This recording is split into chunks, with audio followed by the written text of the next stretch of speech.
kasihan anak sekolah habis kuotanya karena belajar online terus. Nah, makasih.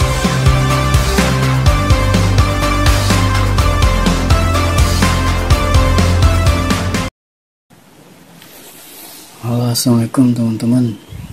Terima kasih udah balik lagi di channel Itulang. Maaf nih backgroundnya ikan cupang sama novel gua.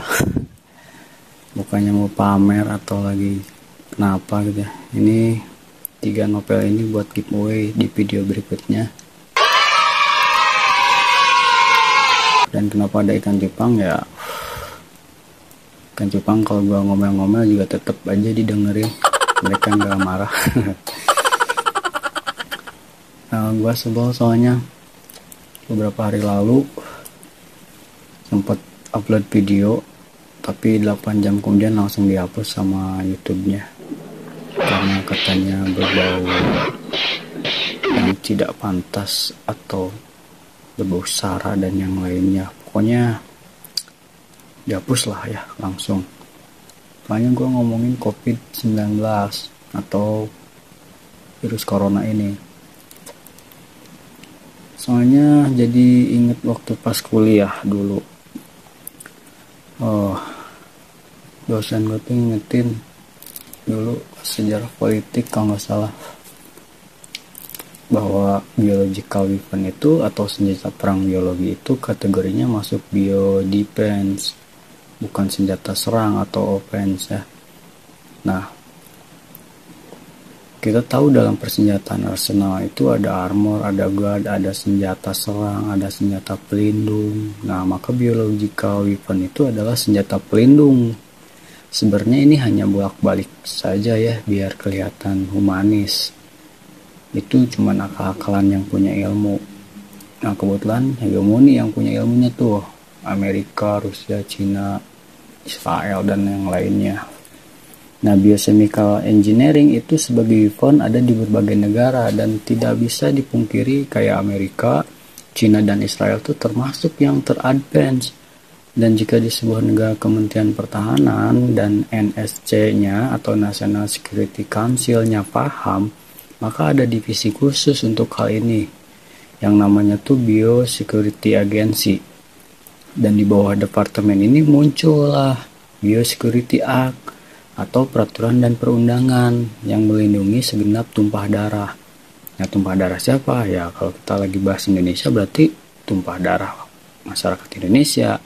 Itu kalau mengerti cara bernegara, pasti tata titisnya akan hal ini pasti akan terorganisir rapi. Nah, BNPB misalnya operatornya bukan regulatornya. Kemudian hal ini senjata biologi ini, maka sistem penunjang berikutnya itu adalah health systemnya. Apa itu health system? Health system itu mencakup yang pertama itu teknologi kedokteran, ya, teknologi kedokteran. Yang kedua tenaga ahli medisnya. Lalu yang ketiga tuh public health policy plus penanganan wabah dan bencana. Lalu informational transparansi atau kejujuran keterbukaan data. Nah, yang terakhir tuh nomor 5 adalah international cooperation. Dalam hal ini international cooperation ada lagi syaratnya, harus bisa multilateral, jangan bilateral. Nah, bilateral itu cenderung bisa disalahartikan karena bisa merupakan akomodir kepentingan segelintir atau sekelompok kepentingan orang lain. Nah, kalau multilateral gak bisa tuh oligarki bermain.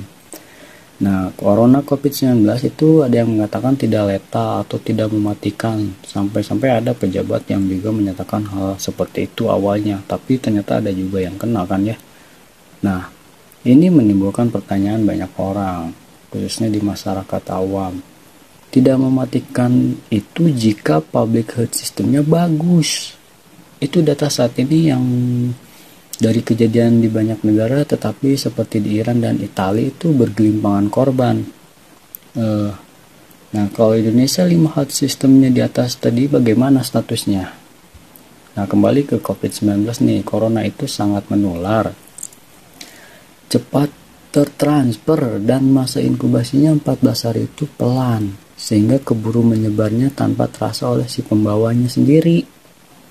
Dan pasti tak terasa tak tahu-tahu gitu ya, tahu-tahu banyak aja yang terpapar gitu. Nah, buktinya kan sekarang makin banyak ya orang Indonesia yang terpapar virus ini. Jadi saat ini bagi pejabat negara dan politikus, inilah masa political commitment, masa pembuktian janji, bukan masa political campaign, masa mengatakan janji-janji. Aduh, basi, rakyat udah bosen dengan hal yang gitu. Nah, ketika dulu lu semua mengatakan kerja untuk rakyat, maka bekerjalah dengan benar untuk rakyat saat ini. Atur tata negaranya, dengarkan juga pendapat mereka yang bukan pejabat namun berpengalaman dan ahli. Kalau mau melockdown versi Indonesia juga bisa, gak usah malu-malu atau gengsi. Kalau nggak mau pakai kata lockdown, ganti aja namanya, pakai istilah nyepi, biar nggak ada kata downnya. Sumpah bener sepi bos, kota Bogor sepi, udah sepi banget. Lalu gunakan BLT, jangan lupa gunakan BLT, bantuan langsung tunai untuk masyarakat kelas bawah kayak gua juga nih, kayak orang-orang miskin tuh kasih. Soalnya apa? Mereka nggak berpenghasilan bos. Kalau libur 2 minggu aja udah nipis kantong mereka. Masih ada kok infrastrukturnya di Kementerian Dalam Negeri, pakai tuh BLT. Ya, sekedar mengingatkan ini mah. Di perpihakan dulu tuh ada sebuah sesi yang jauh lebih penting daripada menaklukkan pandemik atau menaklukkan musuh. Apa? Yaitu efek after pandemik atau akibat setelah pandemik, setelah perang juga harus dipikirkan tuh. Sekarang. Iya sekarang, karena nanti tuh bakal ada masalah lain setelah virus corona ini nanti hilang. Apa? Ekonomi yang bakal bubra atau kacau.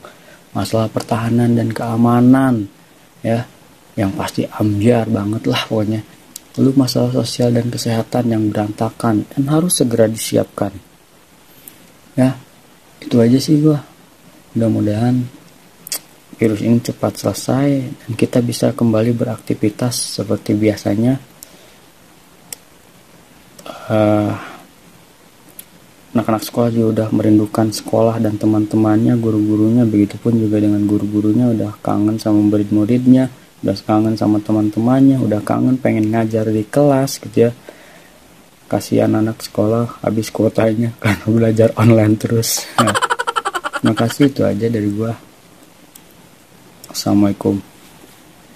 Teman-teman jangan lupa beli novel saya untuk Sarah di Tokopedia, Shopee, dan